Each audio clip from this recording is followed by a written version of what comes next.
Good evening guys, welcome back to my channel. আবার একটা চিনি ব্লগ নিয়ে আমি তোমাদের সামনে চলে এসেছি। আজ হচ্ছে 22শে জানুয়ারি, আজ হচ্ছে সোমবার। আজ ভারতবর্ষে যেন এক নতুন করে ইতিহাস রচনা হলো, আর এই ইতিহাসের সাক্ষী হয়ে গোটা দেশ আমরা দেখলাম। আমিও সকালবেলায় উঠে ছাদের মধ্যে, ঠিক ওই মুহূর্তের মধ্যে ছাদে ধ্বজা উড়িয়েছি।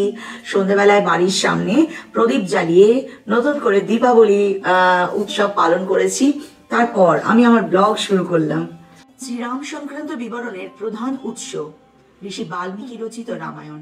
শ্রীরামচন্দ্র ত্রেতা যুগে মানে আজ থেকে 9.5 লক্ষ বছর পূর্বে চৈত্র মাসে শুক্লপক্ষের নবমী তিথিতে পুনর্বসু নক্ষত্রে কর্কট লগ্নে শুভ লগ্নে শুভক্ষণে শুভ যোগে জন্মগ্রহণ করেন। তার জন্মকালে রবি মেষ রাশিতে, মঙ্গল মকর রাশিতে, শনি তুলা রাশিতে, বৃহস্পতি ও চন্দ্র কর্কট রাশিতে এবং শুক্র মীন রাশিতে ছিল। কশ্যপের পুত্র বিবস্বান থেকে সূর্য বংশের উৎপত্তি। এই সূর্য বংশের প্রধান নৃপতি হলেন ইক্ষ্বাকু। তিনি বৈবস্বত মনুর পুত্র। তিনি প্রথম অযোধ্যার সিংহাসনে বসেন। তার প্রধান 3 পুত্র ছিল, বিবক্ষী, নিমি, দণ্ডা। বিবক্ষী অযোধ্যার এবং নিমি মিথিলার রাজা হন। বিবক্ষীর রাজবংশ থেকেই দশরথ, রামচন্দ্র এবং নিমির বহু পরিবর্তিত মানে পরবর্তী আর কি রাজবংশ থেকেই জনকের রাজা হন। এই রাজবংশ থেকে আর্যাবর্তে অনেক বিখ্যাত রাজবংশের সৃষ্টি হয়েছিল। ঋষি বাল্মীকি রচিত এই মহাকাব্য অনুসারে অযোধ্যার রাজা দশরথের 3 রানী, কৌশল্যা, কৈকেয়ী, সুমিত্রা। কিন্তু তাদের কারোরই কোনো সন্তান ছিল না। উত্তরাধিকারী পাওয়ার আশায় ঋষি সিংহ মুনির পৌরোহিত্যে এক বিশাল যজ্ঞ শুরু করেন দশরথ। যজ্ঞের শেষে অগ্নিদেব যজ্ঞের আগুন থেকে বেরিয়ে আসেন। তার আশীর্বাদ হিসেবে এক বাটি পায়েস উপহার দেন।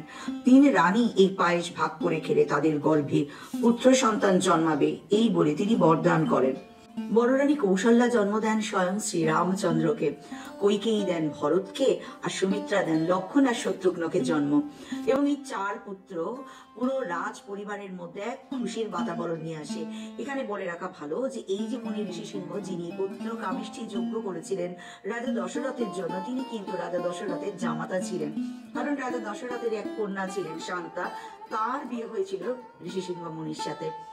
তো এইবার যথাকালে এই 4 পুত্র বড় হন এবং শিক্ষার জন্য তাদের গুরুর আশ্রমে তারা চলে যান। এবং যথা শিক্ষা সম্পন্ন করার পর এক সময় ঋষি বিশ্বামিত্র আসেন রাজা দশরথের কাছে। খুশি তারকার অত্যাচারে ধর্ম যেন শিখেই উঠেছে। বিভিন্ন ঋষিমণিদের আশ্রমের উপর তার অকথ্য অত্যাচার চলতে থাকে। এই তারকাকে বধ করবার জন্য তিনি রাজা দশরথের কাছে আসেন। তার 2 পুত্র রাম এবং লক্ষণকে নিয়ে যান তারকাকে বধ করবার জন্য। রাজা দশরথ তিনি নিজেই যথেষ্ট ছিলেন একাই সেই বধ করবার জন্য, কিন্তু তবু তিনি হয় না প্রথম একদম ছোট তার 2 বাচ্চাকে তিনি পাঠাচ্ছেন, এই জন্য তিনি একটু দ্বিধাদ্বন্দ্বে ছিলেন। কিন্তু রাম এবং লক্ষণ তারা যান এবং তারকাকে বধ করেন। সেই সময় মিথিলায় রাজা জনকের রাজসভায় সীতার স্বয়ম্বর অনুষ্ঠিত হয়। এই সীতার স্বয়ম্বরের একটা গল্প আছে। এখানে শিব প্রদত্ত একটি হরধনু ছিল, যে হরধনু ভঙ্গ করতে পারবে সীতার সাথে তারই বিয়ে হবে। বিয়েতে যত রাজরাজারাই ছিলেন না কেন, কেউ হরধনু এতটুকু তুলতে পারেননি। কিন্তু স্বয়ং শ্রী রামচন্দ্র সেখানে যান, হরধনু ভঙ্গ করে সীতাকে বিয়ে করে নিয়ে আসেন। এখানে একটা কথা বলি, এই হরধনু কিন্তু সীতামা নিজেও এক হাতে তুলতে পারতেন। সুতরাং যুগলবন্দির খুব দরকার ছিল। সেই জন্য রামচন্দ্রের সীতা এবং মা সীতার রামচন্দ্রের একে অপরের পরিপূরক ছিলেন। যথাকালে রামচন্দ্রের সাথে মা সীতার এবং ভরত, শত্রুঘ্ন, লক্ষণের সাথেও মা সীতার 3 বোন তাদের বিবাহ হয় এবং তারা ফিরে আসেন অযোধ্যাতে। বেশ সুন্দরী সংসার তাদের চলছিল। কিন্তু এইখানে হয় কি, রাজা দশরথের এক রানী কৈকেয়ী, তার এক দাসী ছিল মন্থরা। কুজিদাসী মন্থরার কানের মধ্যে প্ররোচনা নিয়ে কৈকেয়ী সেই সময় রাজা দশরথের কাছে 2টো বর প্রাপ্তির তার বাকি ছিল, এবং তাতেই তিনি রাজা করতে চান ভরতকে, এবং রামচন্দ্রকে তিনি বনবাসে পাঠান। বনবাসে রামচন্দ্র একা যাননি, সাথে ছিল তার ভাই এবং তার পত্নী মা সীতা। 3 জনে যখন জঙ্গলের মধ্য দিয়ে বনবাসের জন্য যান, সেই সময় তারা নানা রকম জায়গার মধ্য দিয়ে তাদেরকে যেতে হয়, জঙ্গল, জলপথ সবকিছু পার করে। এবং এইখানে মা সীতা কিছুকাল যাবার পর মায়া মৃগ মানে স্বর্ণ মৃগ মারিচ তার রূপ ধরে যখন মা সীতার মনের মধ্যে স্থান করে নেন, এবং যখন রামচন্দ্র মারিচের মানে ওই স্বর্ণ মৃগয়ার পিছনে ছুটতে থাকেন, তখন ওই মৃগয়ারূপ মারিচ সে তখন রামচন্দ্রের গলা করে লক্ষণকে আকুতি ভরে ডাকতে থাকে। মা সীতা সেটা শোনার পর লক্ষণকে জবরদস্তি করেন যে তিনি যেন তার ভ্রাতার কাছে পৌঁছে যান, তাকে ফেলে রেখে যান, কোনো অসুবিধা নেই। তখন লক্ষণ নাকি একটা লক্ষণ রেখা টেনে দিয়ে মা সীতাকে বলেছিলেন তিনি যেন ওই লক্ষণ রেখা কখনো অতিক্রম না করেন। যথাকালে এইখানে একটি ঘটনা ঘটে গেছে, সেটা হচ্ছে একবার শূর্পণখা আসে সেখানে, রামকে দেখে মোহিত হয়ে যায়। রামকে প্রতিরূপে পাবার আশা করলে রামচন্দ্র জানান যে না, তিনি বিবাহিত, তার সাথে তার পত্নী আছে, তিনি লক্ষণকে অনুরোধ করতে পারেন। লক্ষণের কাছে অনুরোধ করলে তিনিও জানান তিনি একদম ইচ্ছুক নন, তিনিও বিবাহিত। এবং লক্ষণ ক্রুদ্ধ হয়ে শূর্পণখার নাক কেটে দেয়। শূর্পণখা তার ভ্রাতা রাবণ রাজাকে গিয়ে সেই গল্প জানায়। রাবণ রাজা ঠিক করেন এমন কোন পরমা সুন্দরী রামচন্দ্রের সাথে আছে যার জন্য শূর্পণখাকে প্রত্যাখ্যান করেছে, এবং সাধুর ছদ্মবেশে সেখানে চলে আসেন। সীতা মাকে সেখান থেকে প্রলোভিত করেন এবং তিনি বলেন কখনো কোনো লক্ষণ রেখার ওপার থেকে তিনি কারোর ভিক্ষা গ্রহণ করবেন না। মা সীতা লক্ষণ রেখা ক্রস করা মাত্রই রাবণ রাজা তাকে হরণ করে নিয়ে যান। যাওয়ার পথে জটায়ুর সাথে প্রতিমধ্যে যুদ্ধ হয়, কিন্তু জটায়ু পরাজিত হয় এবং রাবণ রাজা নিয়ে চলে যান অশোক বাটিকায়। মা সীতাকে বন্দি করে রেখে দেন। সেইখানে মা যখন বিষণ্ণ মনে ছিলেন, রামচন্দ্র ফিরে সীতা দেখতে না পেয়ে বিরহী রাম কেঁদে কেঁদে আকুল হয়ে সীতা অন্বেষণ করে বেড়ান। কোথাও যখন মা সীতাকে খুঁজে পান না, তখন জটায়ুর দর্শন পেয়ে যান। জটায়ুর কাছে জানতে পারেন রাজা রাবণ মা সীতাকে হরণ করে লঙ্কায় নিয়ে গেছে, এবং রামচন্দ্র তখন সীতাকে উদ্ধারের জন্য তিনি তখন সেই পথ ধরে যাত্রা করতে থাকেন। যখন সীতাকে অপহরণ করে নিয়ে যাওয়ার সময় মা সীতা তার অঙ্গের এক একটি আভূষণ গয়না অলঙ্কার সব ফেলে পথচিহ্ন দিয়ে রেখেছিলেন, সেই ধরে রামচন্দ্র এগোতে থাকেন। প্রতিমধ্যে জঙ্গলে বানরদের সাথে দেখা হয়। আজ শুধু গল্প বলি, সময় পেলে সমস্তটুকু ডিটেলসে তোমাদের ব্যাখ্যা করব। এবং বানরদের সাথে দেখা হয়। সেখানে বানররাজ বালির সাথে তার সখ্যতা এবং বালির কাছে তিনি সীতার কথা জানালে তারা সকলে মিলে উদ্ধার করার চেষ্টা করবেন, কথা দেন। এখানে বালি আর তার ভাই সুগ্রীবের মধ্যে এক দ্বন্দ্ব হয়। সেই দ্বন্দ্বে রাম বালিকে বধ করেছিলেন। সেই আনুগত্য থেকে সুগ্রীব বানররাজ সুগ্রীব রামচন্দ্রকে সীতামার অন্বেষণের জন্য সাহায্য করবেন, অঙ্গীকারবদ্ধ হন এবং যথা ভাবা তথা কাজ, কিন্তু লঙ্কাকে পেরোবে বিশাল সমুদ্র। তখন বজরংবলী সেই লঙ্কা পেরিয়ে দূত হয়ে মা সীতার কাছে পৌঁছান। মা সীতাকে প্রভু রামচন্দ্র লঙ্কার এপারে অপেক্ষা করছেন সেনাদের নিয়ে এই সূচনা দেওয়ার জন্য। রামের এক অঙ্গুলিও তাকে দান করেন। কিন্তু বজরংবলী লঙ্কা এসেছে আর রাবণকে সেই খবর দেওয়া হবে না, তাও কি হতে পারে? তাই বজরংবলী তখন পুরো অশোক বাটিকা উপর নিচ একদম তছনছ করে দেয়। এই খবর রাবণ রাজের কাছে যাওয়া মাত্র রাবণ রাজ কিন্তু বজরংবলীকে বেঁধে নিয়ে আসেন এবং তিনি দাঁড়িয়ে বলেন দুধকে তো মারা যায় না, সুতরাং তিনি কথা বলেন। তখন বজরংবলী বলেছিলেন বসার কেন জায়গা দেওয়া হবে না, আমি কেন উপরে তুমি বসে আছো, তোমার সাথে এইভাবে কথা বলবো। তিনি ল্যাজ দিয়ে একটি আসন তৈরি করেন, সেই আসনের উপর বসে রাবণ রাজের সাথে কথা বলেন এবং রাবণ রাজ অসন্তুষ্ট হয়ে তিনি বলেন একে চরম শাস্তি দিতে হবে, ল্যাজে আগুন ধরিয়ে দিই। কিন্তু বজরংবলী বলপ্রাপ্ত ছিলেন, সেটা তো জানতেন না তিনি কোনো আগুনে কখনো তার কোনো ক্ষতি হবে না, ফলে ল্যাজে বাঁধা আগুন দিয়ে তিনি সোনার লঙ্কায় পুড়িয়ে ছাড়খাড় করে দেন এবং সোনার লঙ্কাকে ধ্বংস করে তিনি আবার রামচন্দ্রের কাছে গিয়ে মা সীতা কোথায় আছেন, কিভাবে আছেন, সমস্ত খবরাখবর দিয়ে সেতু তৈরি করে লঙ্কায় পৌঁছানোর তারা ব্যবস্থা করতে থাকেন।